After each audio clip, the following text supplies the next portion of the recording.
What if everything you thought you knew about Sodom and Gomorrah was incomplete or even wrong? Most people reduce it to a story of fire, sulfur, and destruction, but the truth is far more unsettling. This isn't just about ancient cities wiped off the map. It's about patterns we repeat today, often without noticing. And here's the shocking part. The same warnings that echoed in their streets may be echoing in ours right now. Think about it. Why would God allow such a detailed account of their downfall to survive for thousands of years? It's not to entertain us with biblical drama, but to hold up a mirror. Maybe you've felt the same tensions. A culture obsessed with appearance, justice ignored, voices of conscience silenced. The story you're about to hear isn't history locked in the past. It's a living prophecy for anyone bold enough to listen. So before you dismiss this as another Bible story, lean in, because hidden between the ashes of Sodom and Gomorrah is a truth that could change how you see your own life, your own choices, and even your own future. And once you see it, you can't unsee it. Ready? Let's uncover the story no one dares to tell. The cities of Sodom and Gomorrah were not remembered only for their architectural beauty or their bustling trade, but for the moral shadow that spread through their streets. What ruled was not kindness, but violence, social injustice, and total indifference toward others. It was like walking through a crowded market where everyone thought only of themselves. No one cared if another fell or suffered. What looked like prosperity was, in truth, an open wound, about to burst under divine judgment. Now think about it. How often do we see the same scene in our modern cities? Environments where having matters more than being, and where compassion is traded for ruthless competition. It's as if Sodom and Gomorrah had risen again in mirrored skyscrapers and social networks full of appearances. The biblical story shows that when corruption becomes the daily norm, sooner or later, justice knocks at the door. And when that happens, no facade can hide the inner rot. But here's the curious part. Even in the face of impending biblical destruction, the narrative does not begin with fire falling from heaven. First, there is careful observation. God looks, evaluates, and watches, like someone examining the details of a building before deciding whether it will be restored or demolished. This detail opens space for reflection. In the midst of today's decadence, is there still someone willing to intercede, just as Abraham did next?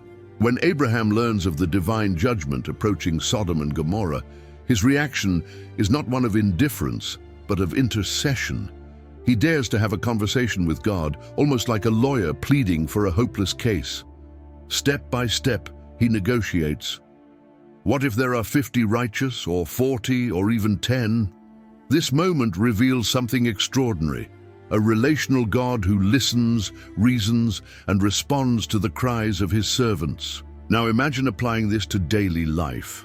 How often do we see problems and simply shrug them off, thinking, that's not my issue? Abraham teaches us that silence is not always an option. Intercession is not just praying for ourselves, but stepping into the gap for family, friends, and even entire nations. Just as you would intervene if you saw someone you love heading toward danger, prayer is the spiritual act of saying, Lord, spare them, give them another chance. And here lies a hidden lesson. God does not dismiss Abraham's request as weakness, but values his boldness. The very act of negotiating reveals the heart of both, Abraham's compassion and God's mercy. Yet the intercession also prepares us for the sobering reality that follows, because even with all the pleading, the condition of the cities still demanded closer inspection. Which brings us to the mysterious visit of the angels. 2 angels arrive at Sodom, not with trumpets or dramatic displays, but quietly, disguised as travelers. Lot, sitting at the city gate, notices them and does something rare in a place drowning in corruption. He offers hospitality. That small act of kindness, opening his home to strangers, shines like a candle in a cave. In a city where violence and arrogance had become the norm, Lot's simple gesture reveals a heart still sensitive to righteousness. But the night quickly exposes the truth of Sodom and Gomorrah. A violent crowd surrounds Lot's house, demanding to abuse the visitors. This horrifying moment strips away any illusion that the city might still be redeemable. The contrast couldn't be sharper. One man protecting strangers inside, while an entire mob outside embodies the depths of depravity. It's a chilling reminder that when a culture normalizes evil, cruelty no longer shocks. It becomes expected. Yet notice how even here, divine protection is at work. The angels intervene, blinding the attackers and proving that heaven is never powerless against human corruption. Lot's choice to act with courage in a hostile environment highlights a principle for us today. Standing for what's right may place you in the minority, but it will always align you with the strength of God.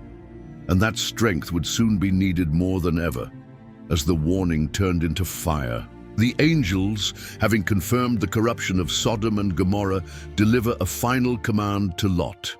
Take your family and run. Don't look back. It's not advice, it's urgency. Imagine packing your life in minutes, leaving behind your home, your memories, everything familiar just to survive. The tension is palpable. Escape means life. Hesitation means death. In this moment, the story moves from warning to irreversible judgment. As Lot and his family flee, the skies open with fire and burning sulfur. What once looked like thriving cities now become smoldering ruins. The so-called prosperity of Sodom and Gomorrah vanishes in an instant, proving that no fortress of human pride can stand against divine judgment. It's a cinematic scene, flames consuming the skyline, the ground trembling beneath their feet, an image of destruction so powerful it echoes through history as a warning to all generations. Yet even in the chaos, there's a personal tragedy. Lot's wife, unable to detach from what she left behind, looks back. That single glance costs her everything. She turns into a pillar of salt, forever frozen as a monument of disobedience. Her fate whispers a timeless lesson. When God calls you forward, clinging to the past can destroy you. And as the ashes settled, a deeper question arose. What role do our choices really play when faced with judgment? The story of Sodom and Gomorrah reminds us of something powerful. Judgment does not erase human choice. Lot obeyed the command and lived, while his wife hesitated and paid the price. Free will is both a gift and a weight. It gives us the chance to choose life, but also makes us accountable for the consequences.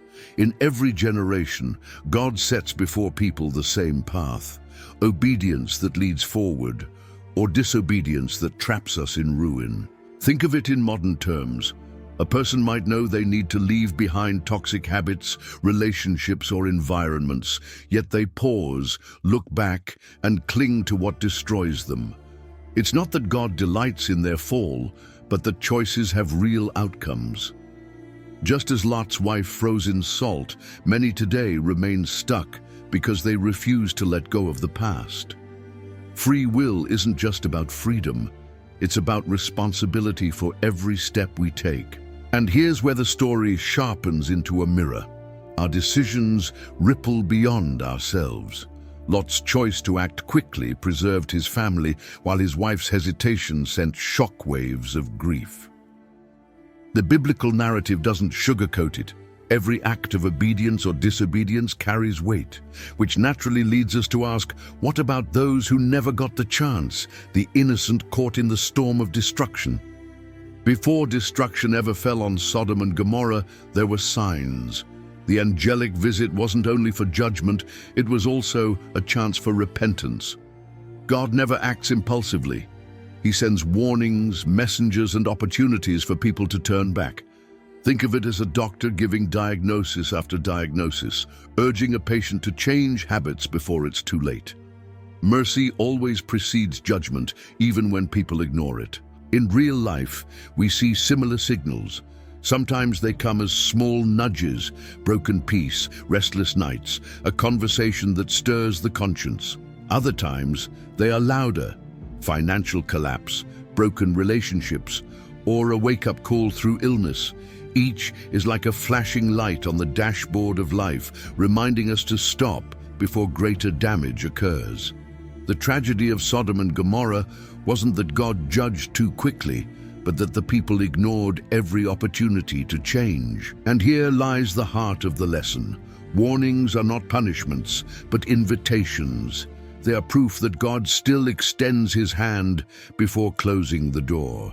Yet, when warnings are consistently silenced, the moment comes when opportunity passes and consequences arrive. Which makes us ask, how does God's justice weigh the guilty against the innocent, especially in a world so entangled in collective corruption? Abraham's dialogue with God raises one of the most profound questions in the entire Bible.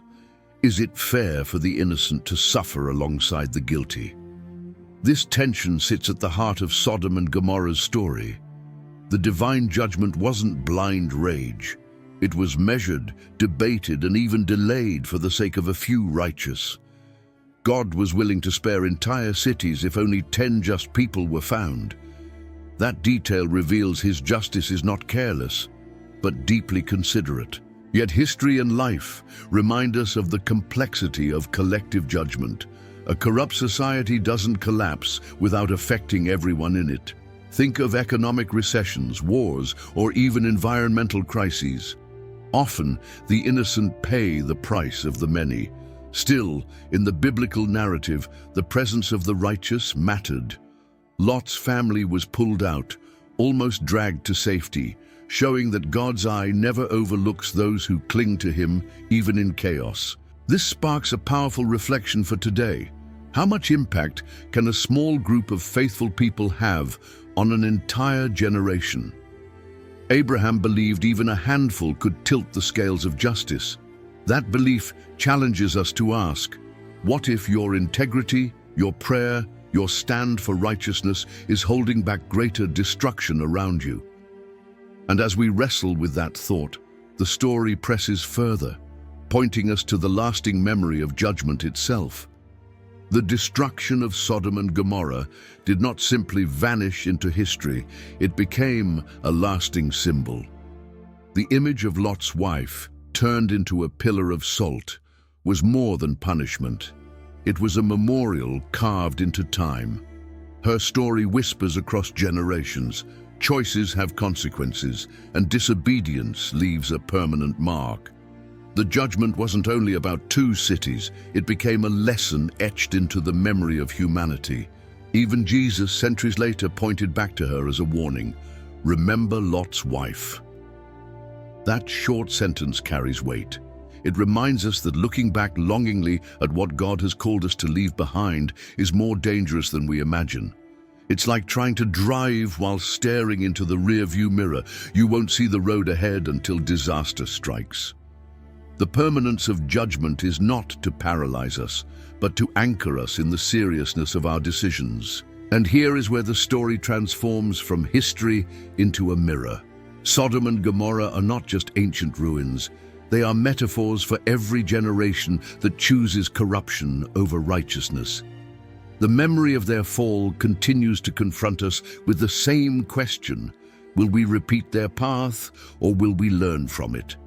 Which leads us directly to the bigger narrative, the untold side of this story, the one most people prefer to ignore.